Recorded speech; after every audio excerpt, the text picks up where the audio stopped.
আজকে আমি বলতে যাচ্ছি ২০২৪ সালের সেরা কে ড্রামা দ্য জাজ ফ্রম হেল। এই গল্পে এক সুন্দরী মেয়ে ভুল করে নরকে চলে যায়, আর তখন নরকের বিচারক সেই ভুলের জন্য নিজে পৃথিবীতে আসে, আর তারপর একের পর এক হ্যান্ডসাম ছেলে ফাঁসাতে থাকে তার জালে। তাহলে চলুন দেরি না করে শুরু করা যাক।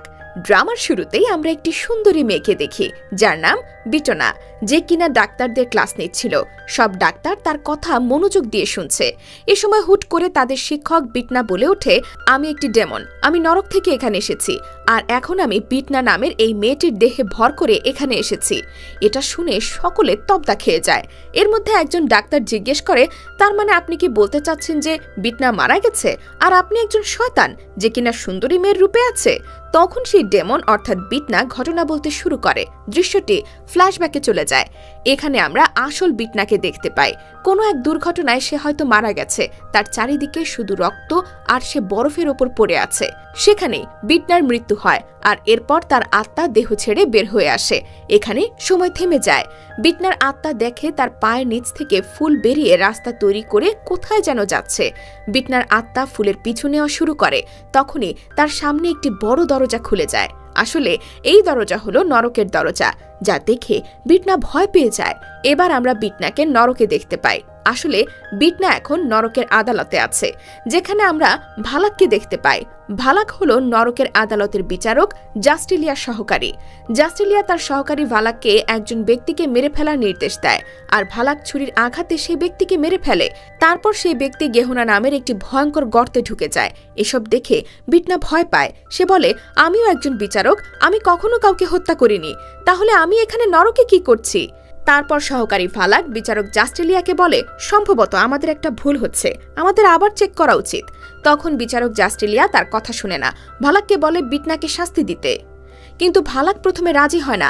ভালাক বলে যে যদি বেল জানতে পারে সে আমাদের ছেড়ে দেবে না।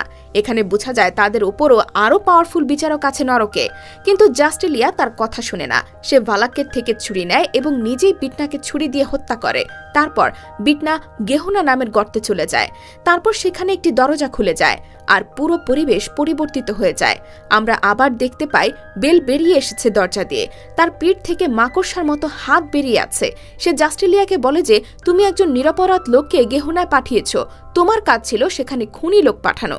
কিন্তু জাস্টিলিয়া তার ভুল স্বীকার করে না, আর তাই বেল জাস্টিলিয়াকে শাস্তি দেয় যে তাকে মানুষের জগতে গিয়ে 10 জন অপরাধীকে নরকে পাঠাতে হবে, তাও আবার বিটনার শরীরে ভর করে। আর এটি ঘটাতে হবে 1 বছরের মধ্যে, না হলে তাকে হত্যা করা হবে। এরপর বেল ভালাককেও জাস্টিলিয়ার সাথে যেতে বলে, কিন্তু জাস্টিলিয়া এতে রাজি হয় না। যা শুনে বেল রেগে যায় আর একটি মাকড়সার হাত জাস্টিলিয়ার বুকে ঢুকিয়ে দেয়। এই যন্ত্রণা জাস্টিলিয়া সহ্য করতে পারে না এবং সে রাজি হয় মানুষের জগতে যেতে। আমরা এবার বিটনাকে দেখি। তার কাছে জাস্টিলিয়া আসে এবং তার মাথায় হাত রাখে। এবার আমরা ফ্ল্যাশব্যাকের শুরুটা দেখি, যেখানে দেখা যায় বিটনাকে মাস্ক পরা এক ব্যক্তি হত্যা করেছে। এটা দেখে জাস্টিলিয়া বিটনার শরীরে প্রবেশ করে, আর তখন বিটনার চোখ খুলে যায়, কিন্তু তার চোখের রং ছিল ভিন্ন। এখানেই এই সিন শেষ হয়ে যায়।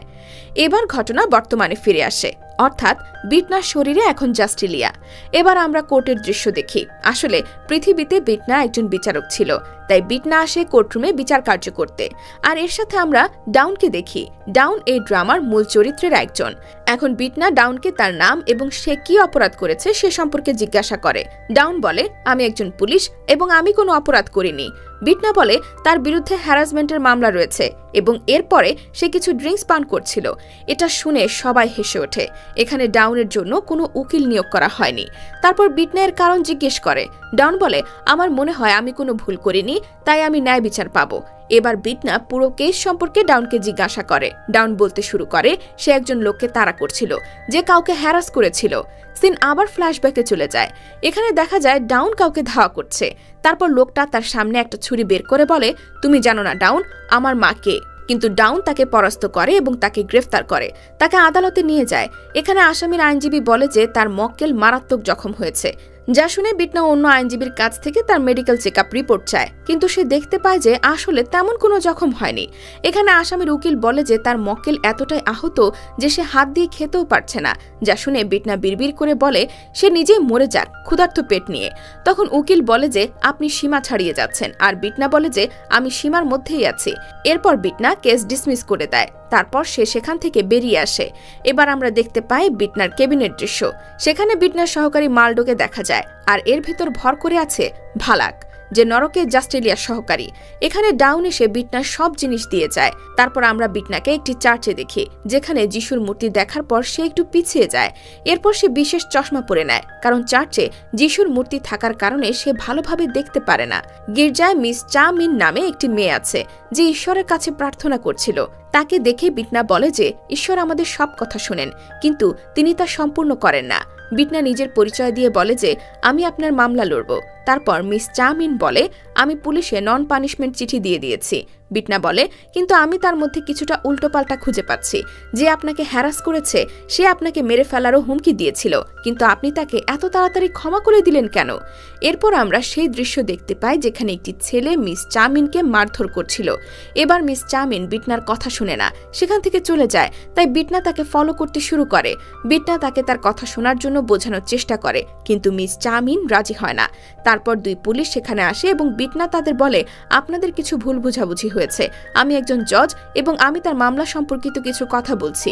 কিন্তু পুলিশ সদস্যরা তার ব্যাগ থেকে একটি রিপোর্ট খুঁজে পান যে তার PTSD সমস্যা আছে, যার পরে তারা তাকে তাদের সাথে নিয়ে যায়। তারপর আমরা ডাউনকে থানায় আসতে দেখি। তখন তার হেড অফিসার তাকে সাবধান থাকতে বলে। সে তাকে জাজ সম্পর্কে জিজ্ঞাসা করে। ঠিক তখনই অন্যান্য পুলিশ সেখানে এসে জানায় যে সেখানে একটি মেয়ে আছে যে মিস চামিনকে ফলো করছে, যাকে অন্য পুলিশ সদস্যরা থানায় নিয়ে এসেছে। তারপর সেখানে আসে বিটনা এবং ডাউন তাকে দেখে। তারা একে অপরকে চিনতে পারে, যার ফলে বিটনা ছাড়া পায়। এরপর আমরা পরবর্তী দিনের কোর্টের দৃশ্য দেখি, যেখানে মিস চামিনের মামলা চলছিল। কোর্টে প্রসেটেল বলছিল মিস চামিনের প্রেমিক জং জুন অনেকবার হাত তুলেছে মিস চামিনের ওপর, এমনকি তাকে মেরে ফেলার হুমকিও দিয়েছে। মিস চামিন যখনই ব্রেকআপের কথা বলতো তখনই এটা করত। জং জুন এই সব স্বীকার করে যে সে মিস চামিনকে মারধর করত, তবে এটা স্বীকার করেনি যে সে কখনো তাকে হুমকি দিয়েছে।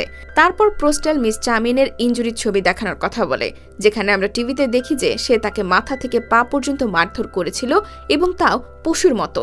এটা দেখে পুরো আদালত কথা বলতে শুরু করে, যার পরে জং জুন বলে যে আমাদের মধ্যে ঝগড়া হয়েছিল, কিন্তু তখন আমার হাতের উপর কন্ট্রোল ছিল না এবং এইসব ঘটে। তারপর বিটনা বলে তুমি কি বললে, তোমার নিজের উপর নিয়ন্ত্রণ ছিল না? জং জুন তখন চুপ হয়ে যায়। সে তার উকিলকে বলে আমি মরে যেতে চাই, তবু আমি মিস চামিনের সাথে ব্রেকআপ করব না, কারণ সে আমার জীবন। তখন বিটনা তাকে দেখে চিৎকার করে বলে চুপ থাকতে। তখন জং জুনের উকিল বলে জং জুন অনেক কষ্টের ভিতর বড় হয়েছে এবং সে জানে না কিভাবে কাউকে ভালোবাসতে হয়, সে কারণেই তার সাথে এইসব ঘটেছে এবং সে এখন তার ভুল বুঝতে পেরেছে। তারপর বিটনা জং জুনের দিকে তাকিয়ে দেখে।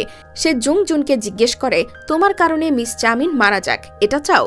জং জুন বলে আপনি চাইলে আমি কখনো ওর ধারে কাছে যাব না, কিন্তু আমি তাকে মৃত দেখতে চাই না। এবার উকিল বিটনাকে বলে জং জুনকে 1 সালের শাস্তি দেওয়ার জন্য। তখন বিটনা বলে যে পরবর্তী শুনানিতে এর শাস্তি দেওয়া হবে।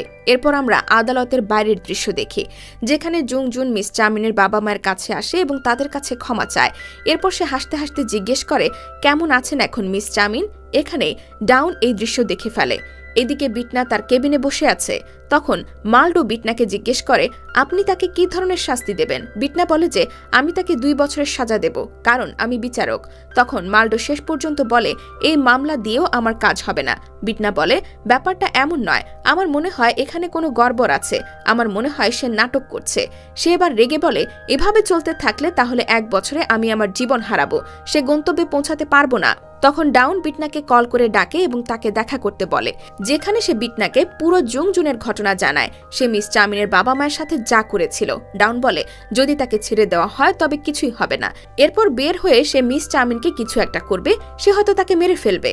তারপর বিটনা ডাউনকে বলে মিস চামিনের বাবা মায়ের সাথে সে কথা বলতে চায়, তাও একা। তারপর আমরা মিস চামিনের বাবা মায়ের সাথে বিটনাকে দেখি, যেখানে বিটনা তাকে একটি নন পানিশমেন্ট চিঠি নিয়ে জিজ্ঞেস করে। এই সম্পর্কে জিজ্ঞাসা করলে মিস চামিনের মা তাকে বলেন যে সে ভয় পেয়েছিল এবং সে কারণেই সে এই কাজটি করেছিল, কারণ এত কিছুর পরেও জং জুন বেশি দিন জেলে থাকতে পারবে না এবং মুক্তি পাওয়ার পর আবারও একই ঘটনার পুনরাবৃত্তি হবে। তারপর বিটনা বাথরুমে যায় এবং তার চোখে কিছু লাগায়। বাথরুম থেকে সে বেরিয়ে আসে এবং মিস চামিনের বাবা মায়ের সামনে কান্নার ভান করে এবং একই নাটক করে। সে জিজ্ঞেস করে, এখন আপনারা আমাকে সব খুলে বলুন মিস চামিন এবং জুনজুনের মধ্যে যা হয়েছে। এরপরের দৃশ্যে দেখা যায় যে বিটনা হাসতে হাসতে আদালতে আসে, পরবর্তী শুনানির জন্য রিপোর্ট লেখে। তারপর আমরা জুংজুনের পরবর্তী শুনানির দৃশ্য দেখতে পাই, যেখানে বিটনা জুংজুনকে শাস্তি হিসেবে কিছু জরিমানা দিতে বলে। তিনি যখন কথা বলেন, পুরো আদালত তার কথা শুনে হতবাক হয়ে যায়, আর বিটনা সেখান থেকে চলে যায়। তারপর আমরা বিটনাকে তার গাড়ির কাছে দেখি, যেখানে ডাউন আসে। বিটনা বলে, আমি জানি তুমি কি বলতে চাও, কিন্তু তুমি এখন চুপ থাকো, আমি আইন অনুযায়ী সব করছি। ডাউন বলে, কোন আইন? তারপর বিটনা বলে যে মিস চামিন নিজেই জংজুনকে ক্ষমা করেছে, তাই আমি এতে কিছু করতে পারি না। তারপর ডাউন বলে, আমি মিস চামিনের বাবা মায়ের কাছ থেকে জেনেছি আপনি তাদের সামনে কান্নাকাটি করেছিলেন এবং তাদের প্রতিশ্রুতি দিয়েছিলেন যে আপনি তাকে ন্যায় বিচার পেতে সাহায্য করবেন। তারপর বিটনা বলে, আমি বিরক্ত হয়ে গেছিলাম তাই কেঁদেছিলাম, আর মানুষের সাথে আমার কিছুই করার নেই। তারপরে আমরা জংজুনকে জেল থেকে মুক্তি পেতে দেখি, যেখানে ডাউন জেলের বাইরে তার সাথে দেখা করতে আসে এবং ডাউন জংজুনকে বলে যে সে যদি মিস চামিনকে কিছু করে তবে সে তাকে রেহাই দিবে না। তারপর আমরা মিস চামিনকে দেখতে পাই, আর তার ঘরের বাইরের দৃশ্য দেখা যায়, যেখানে ডাউন ও মিস চামিনের বাবা মা অপেক্ষা করছে। মিস চামিন তার দরজা খুলছিল না, তখন ডাউন এসওএস ঘড়িকে দরজার কাছে রেখে চলে যায়, যাতে মিস চামিন যখনই বিপদে পড়ে তখন সিগন্যাল পায় এই ঘড়ির সাহায্যে। এভাবে সময় কেটে যায়, কিন্তু জুংজুন কিছুই করে না। তারপর কয়েকদিন পর ডাউন মিস চামিনের বাড়িতে যেতে প্রস্তুতি নেয়, কিন্তু তার হেড নিজেই তাকে এসব করতে মানা করেন, কারণ সে যদি একটাই কাজ করে তাহলে অন্য মানুষের উপকার কে করবে। তারপর আমরা মিস চামিনকে দেখি, সে তার জানালার বাইরে লোকদের দিকে তাকিয়েছিল, যা দেখে তার মন একটু ফ্রেশ হয়। তারপর সে তার বাবাকে ফোন করে এখান থেকে তাকে নিয়ে যেতে বলে। এবার আমরা আদালতের দৃশ্য দেখি, যেখানে বিটনা জুংজুনের কারণে খুব রেগে গিয়েছিল, কারণ সে কিছু করছিল না। তাই মালডো তাকে কিছু করতে বলে, যাতে সে জুংজুনকে দেখতে পারে যে জুংজুন এখন কি করছে। দেখা যায় যে বিটনা একটি আয়নায় জুংজুনের নাম লিখছে, আর আয়নায় লাইভ দেখতে পাওয়া যাচ্ছে যে জুংজুন কি করছে। সেই আয়নায় দেখা যায় যে জুংজুন একটি অস্ত্র বেছে নিয়েছিল। বিটনা এটি দেখে খুশি হয়ে যায় আর বলে, এখন আমি আমার কাজ করতে যাচ্ছি। এরপর জুংজুন মিস চামিনের বাসার দরজার ক্যামেরায় টেপ লাগিয়ে দেয়। তারপর সে কলিং বেল বাজায়। এদিকে মিস চামিন ক্যামেরায় টেপ আটকে থাকার কারণে বাইরে কে আছে তা দেখতে পাচ্ছিল না। জুংজুন বলে যে আমি একজন পুলিশ এবং ডাউন তোমার জন্য কিছু পাঠিয়েছে। মিস চামিন জিনিস নেওয়ার জন্য দরজা খোলে, কিন্তু দরজার বাইরে জংজুন আছে, যাকে দেখে মিস চামিন ভয় পেয়ে যায়। তারপর জংজুন জোর করে মিস চামিনের বাড়িতে প্রবেশ করে, মিস চামিনকে প্রচন্ড খারাপভাবে মারধর করে। তারপর আমরা বিটনাকে দেখি, সে গাড়ির কাঁচে জংজুনের নাম লিখেছে এবং আবার লাইভ দেখতে শুরু করে। এবার দেখা যায় যে জংজুন এসওএস ঘড়ি ভেঙেছে এবং মিস চামিনকে বাজেভাবে মারধর করছে, যার কারণে তার শরীর থেকে রক্ত বের হচ্ছিল। মিস চামিন বলছিল যে তুমি বলেছিলে নন পানিশমেন্ট চিঠি দিলে তুমি আমার কিছু করবে না, তাহলে এসব করছো কেন? তখন জুনজুং বলে, আমি তোমাকে বলেছি, কিন্তু আমি তোমাকে অনেক মিস করছিলাম, তাই এলাম। তখন মিস চামিন তার সামনে হাত জোর করে বলে, আমাকে ছেড়ে দাও, আমাকে যেতে দাও, দয়া করো। তারপর জনজুং বলে, ঠিক আছে যেতে দেব, কিন্তু এই মুহূর্তে সে হাতুড়ি বের করে তার কোট থেকে। তারপর বলে, তুমি চলে যাওয়ার পর তোমার বাবা মাকে খুন করব। এদিকে বিটনা তখনও দেখছিল সব শেষে সেখানে কি হচ্ছে। হ্যাঁ, জুংজুন মিস চামিনের বাড়ি থেকে চলে যায় এবং তারপর মিস চামিন নিজেই ফাঁস নেয়। তারপর আমরা জনজুংকে পথ দিয়ে যেতে দেখি, আর সে সময় পিছন থেকে বিটনা তাকে ডাকে। জংজুন বলে, আপনি সেই বিচারক না? আপনি এখানে কি করছেন? জুনজুং তার জ্যাকেট বন্ধ করে দেয়, যাতে বিটনা রক্তের দাগ দেখতে না পায়। তারপর বিটনা তাকে তার কাছে ডাকে। দেখা যায় যে তার একটি হাত তার পিঠের পেছনে রয়েছে এবং হঠাৎ একটি ছুরি তার হাতে এসে হাজির হয়। এটি সেই ছুরি যা দিয়ে নরকে মারা হতো। সেই ছুরি দিয়ে বিটনা জুনজুংকে মেরে ফেলতে এগিয়ে যাচ্ছিল। ঠিক এই মুহূর্তে সে ডাউনের গাড়ির শব্দ শুনতে পায়, যার কারণে বিটনা আবার স্বাভাবিক রূপে ফিরে যায়। এবার ডাউন সেখানে আসে, আর সাথে সাথে বিটনা তার ছুরিটি অদৃশ্য করে দেয়। তারপর ডাউন জংজুংয়ের কলার চেপে ধরে বলে, আমি তোমাকে বলেছিলাম মিস চামিনকে কিচ্ছু না করতে, তাও তুমি এটা কেন করলে? তারপর জুনজুং অভিনয় করতে শুরু করে। তারপর সে ডাউনকে বলে, এই জন্যই কি তুমি আমার গায়ে এখন হাত তুলবে? ডাউন বলে, কেন নয়। আর এই বলে সে তাকে আঘাত করার জন্য হাত বাড়ায়, কিন্তু বিটনা তার হাত ধরে এবং তখন অন্য পুলিশ সদস্যরা সেখানে আসে এবং তারা জংজুনকে আটক করে তাকে নিয়ে যায়। ডাউন বিটনাকে তার সাথে আসতে বলে। তারপর আমরা ওদের দুজনকে মিস চামিনের বাড়িতে দেখি, যেখানে সব জায়গায় রক্তের ছোপ ছোপ ছড়িয়েছিল, যা দেখে ডাউন বিটনাকে বলে যে এটাই কি আপনার আইন? বিটনা বলে, আমি যদি তাকে 1 বছরের সাজা দিতাম তারপর কি হতো? 1 বছর পর বের হয়ে আবার একই কাজ করত, আর আমি নিয়ম অনুযায়ী সব করেছি। এই বলে যখন বিটনা যেতে শুরু করে তখন ডাউন তাকে বলে যে আমরা আবার জংজুনকে গ্রেফতারের জন্য আবেদন করব এবং এখন আমরা গ্রেফতার অর্ডার পাবো, কারণ অন্যরা তো আপনার মতো না। এই বলে সে ওখান থেকে চলে যায়, আর বিটনা অনেক কিছু বলতে চাইলেও পারে না।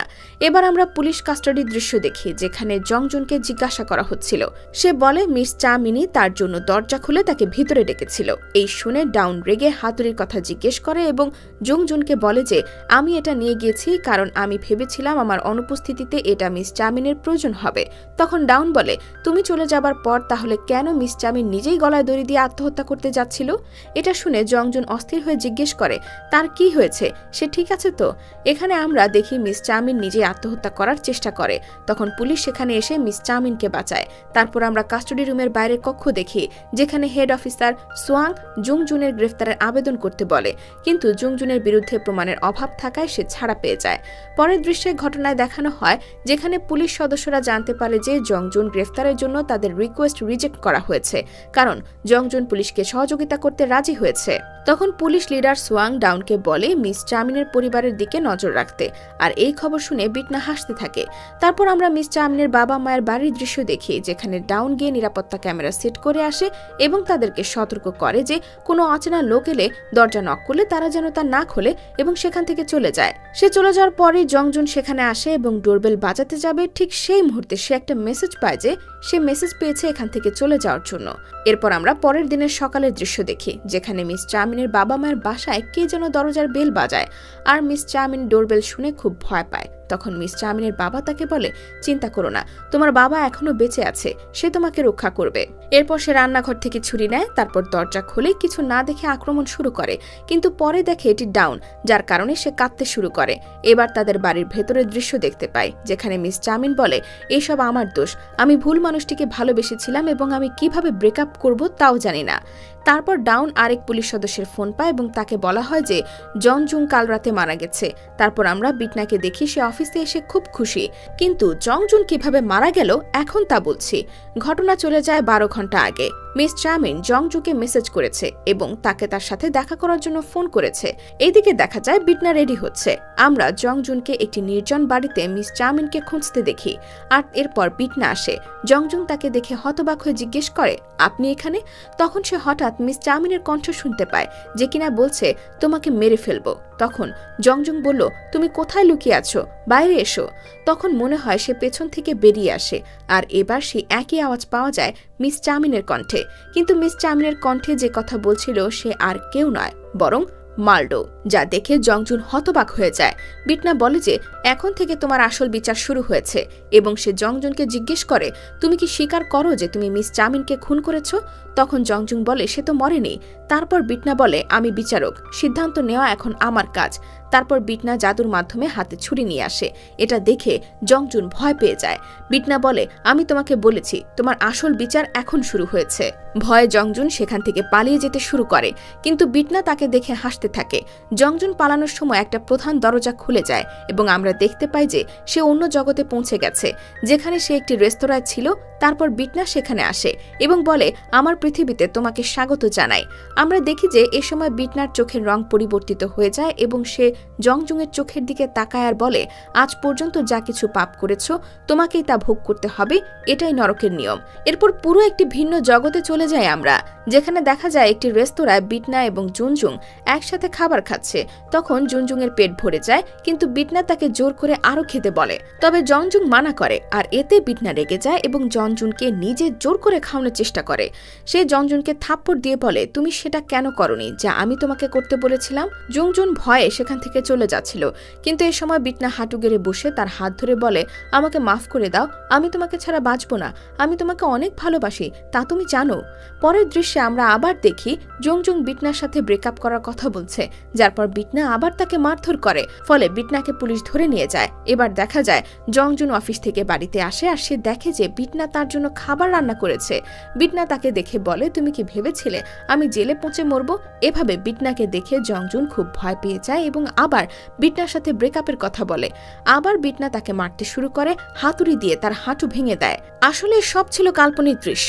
এবার বাস্তবে ফিরে আসি, যেখানে এসব দেখে জুনজুন তো ভয়ে কাঠ হয়ে যায়। এতক্ষণ সে এগুলো কল্পনায় দেখছিল আর এসবে বিটনা তাকে দেখাচ্ছিল। এবার বিটনা বলে, আমি এটা করতে চাইনি, কিন্তু এটাই নরকের নিয়ম। তোমার মতো লোকদের সাথে আমাদের এটা করতে হবে। এখন বিটনার কাছে মালডোর কল আসে। বিটনা তার সাথে কথা বলতে ব্যস্ত হয়ে যায়। এই সুযোগে জুনজুন তাকে হত্যার চেষ্টা করে। জুনজুন তখন বিটনার গলা টিপতে থাকে আর বিটনা বলে যে তুমি খুব ভালো করছো, পরে এর জন্য পস্তাতে হবে, এবং হাসতে শুরু করে।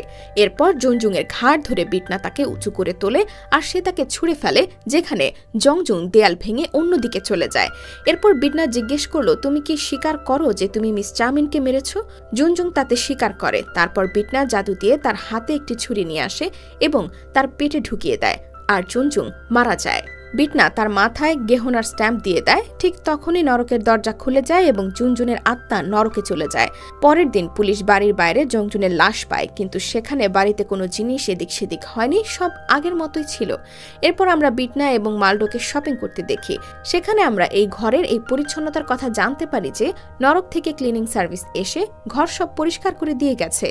এরপর ফ্ল্যাশব্যাকে দেখানো হয় ক্লিনিং সার্ভিস জাদুর সাহায্যে সেই বাড়িতে আসে আর ঘরের সব জিনিসপত্র ঠিক করছে, এমনকি রক্তের দাগও মুছে দেয়। এখানে জানা যায় যে জংজুনের লাশ বাড়ির বাইরে রাখার প্ল্যান বিটনার ছিল, কারণ সে এটি নিয়ে মজা করতে চেয়েছিল। এদিকে পুলিশ অনেক চেষ্টা করেও কিছুই পায়নি, কোনো ক্লু পায়নি। এরপর আমরা পুলিশের মিটিং দেখতে পাই, যেখানে তারা জংজুনকে নিয়ে কথা বলছে। তখন তারা তার মাথায় স্ট্যাম্পের কথা বলে। সেখানে তারা জানতে পারে এই স্ট্যাম্পে গেহনা লেখা আছে, যার অর্থ হলো নরক, যা একটি গ্রিক শব্দ। এরপর চিফ প্রসিকিউটর বিটনাকে তার অফিসে ডাকেন। তারপরে বিটনাকে চিফের অফিসে দেখা যায়, যেখানে চিফ বিটনাকে তার পোশাক এবং মেকআপ নিয়ে কথা শোনায়।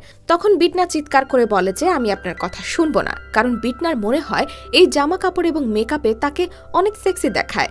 তারপর সে সেখান থেকে চলে যায় আর চিফ একা একাই বলে, যদি অ্যান জ্যাং তোমাকে সাহায্য না করতো তাহলে আমি কবেই তোমাকে অন্য কোথাও ট্রান্সফার করে দিতাম। এবার বিটনা এবং অন্যান্য প্রসিকিউটরদের লাঞ্চ করতে দেখি। বিটনা জানতে পারে যে তার সাথে রিলেশন ছিল অ্যাসেম্বলি ম্যান জং এর বড় ছেলের।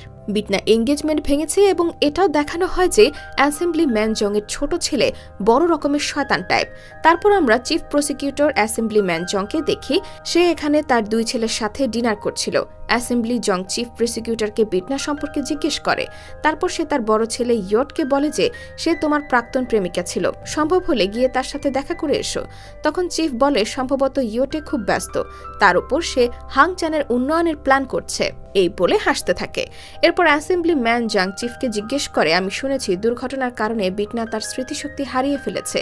চিফ বলে এটা সঠিক এবং এই মুহূর্তে তাকে সম্পূর্ণ আলাদা মনে হয়। তখন অ্যাসেম্বলি ম্যান তাকে বিটনার খেয়াল রাখতে বলে। তারপর আমরা বিটনা এবং মালডোকে দেখি, যেখানে বিটনা তার বাড়িতে যাচ্ছে। তার ল্যান্ডলেডি তাকে মিটিং করার জন্য ডাকেন। আমরা তাদের সবাইকে মিটিং রুমে দেখতে পাই। তারপর আমরা বিটনাকে তার ঘরে দেখি, যেখানে সে নিজেকে বলছে ডাউনের কাছ থেকে তথ্য বের করব কিভাবে, এবং তারপর সে কিছু মনে করে এবং হাসতে শুরু করে। পরের দিন মিস চামিন এবং ডাউনকে দেখি। মিস চামিন তাকে ধন্যবাদ দেয় এবং বলে যে কয়েকদিন আগে বিটনা আমার সাথে দেখা করতে এসেছিল। তারপর বলল যখন সে আমার সাথে দেখা করতে এসেছিল আমি তাকে বলেছিলাম যে আমি তাকে পছন্দ করি না, কিন্তু সে আমাকে এমন কিছু বলেছিল যার পরে আমি খুব হালকা অনুভব করতে লাগলাম, যার কারণে আমি সেই দিন থেকে অনেক স্বস্তি পেয়েছি। এবার আমরা ডাউনকে দেখি। সে যখন গাড়ি চালাচ্ছে তখন তার সামনে বিটনা আসে। ডাউন গাড়ি থেকে নেমে তাকে জিজ্ঞেস করে, আপনি এখানে কি করছেন এবং কিভাবে জানলেন আমি এখানে আছি? বিটনা তাকে বলে, আমার কল ধরছো না, আমার সাথে কথা বলছো না, তাই আমি অন্য পুলিশকে জিজ্ঞাসা করেছি। পুলিশ সদস্যরা আমাকে এত সহজে বলেছে কারণ আমি তাদের বলেছি আমি তোমার গার্লফ্রেন্ড। কিন্তু ডাউন তখন বিটনার সাথে ডেটিং করতে চায়নি। তাই বিটনা বলে, তুমি যদি আমার সাথে পার্টি উপভোগ না করো তাহলে কালকে সবাইকে বলবো আমাদের মধ্যে কত ভালোবাসা। তারপর আমরা তাদের দুজনকে পার্টি করতে দেখি, যেখানে বিটনা ডাউনের সাথে কথা বলে এবং সিরিয়ালে কিলিং সম্পর্কে তথ্য চায়, কিন্তু সে এই বলে তথ্য দিতে অস্বীকার করে যে এগুলো কনফিডেন্সিয়াল তথ্য, সে এভাবে এগুলো ফাঁস করতে পারবে না। তখন বিটনা তাকে মদ খাওয়ানো শুরু করে তারপর আমরা কিছুক্ষণ পর সেই দৃশ্য দেখি যেখানে মদ খেয়ে টলতে থাকে ডাউন, আর বিটনা তাকে একই প্রশ্ন বারবার জিজ্ঞেস করছিল। তখন ডাউন বলে, আমি তোমাকে বলবো, কিন্তু তোমাকে কথা দিতে হবে তুমি কাউকে কিছু বলবে না। তখন বিটনা রেডি হয়, তার মোবাইল বের করে এবং সবকিছু লিখে নেয়। বিটনা সে ব্যক্তির নাম জিজ্ঞাসা করে যে সবাইকে হত্যা করেছে। ডাউন তার নাম বলে, কিন্তু বিটনা তার কথা বিশ্বাস করে না। সে বলে, যদি তুমি খুনি হতে তাহলে পুলিশ হতে না। ডাউন বলে সে মানুষ মেরেছে এবং তাও 3 জনকে। তখন বিটনা গম্ভীর হয়ে জিজ্ঞেস করে, সত্যি?